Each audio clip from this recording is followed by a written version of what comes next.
What if the solution wasn't just in the food that we give, but in the way that we grow it, in the soil beneath our feet, in the people who protect it, in the choices we make before the meal ever hits the plate? On land stewarded without chemicals since the 1960s, a new generation of farmers is digging deep, where regenerative farming practices guide every seed planted and every choice made.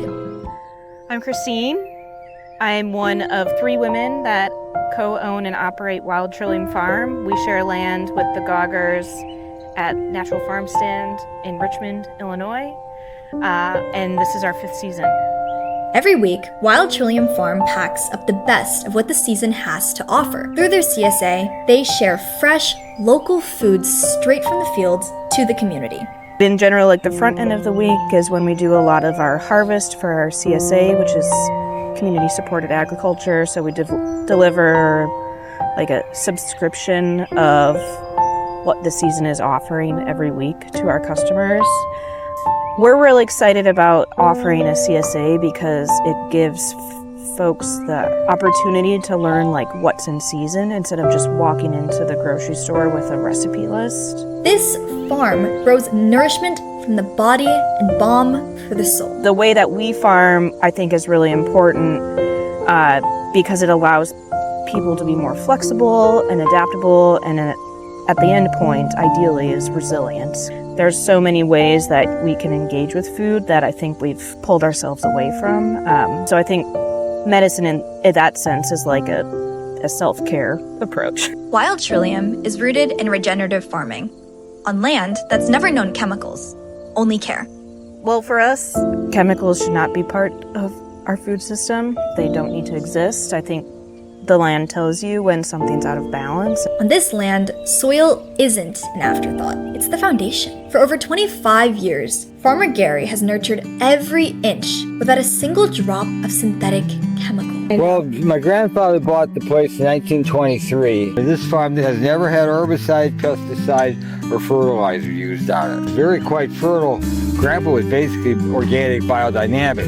You can improve soil. Soil's amazingly resilient if you've got time. And I've been building it up for 25 years now. And I've raised the soil organic matter. It used to be around 2.25% to 2.5%. And the whole farm now is at least 4.5%. up to 7% organic matter. And when you get above 4%, that's a magic number because then there's enough organic matter in the soil. As long as the weather's a little bit warm, you have enough nitrogen.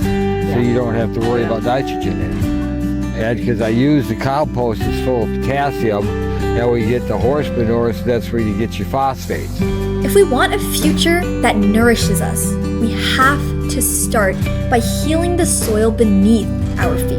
A lot of organic farmers say that they grow healthy soil instead of healthy food, and I think that would probably be the pin that's most important. The ecosystem evens itself out starting from the soil up, and I think people forget that that is possible. In a changing climate, water is sacred.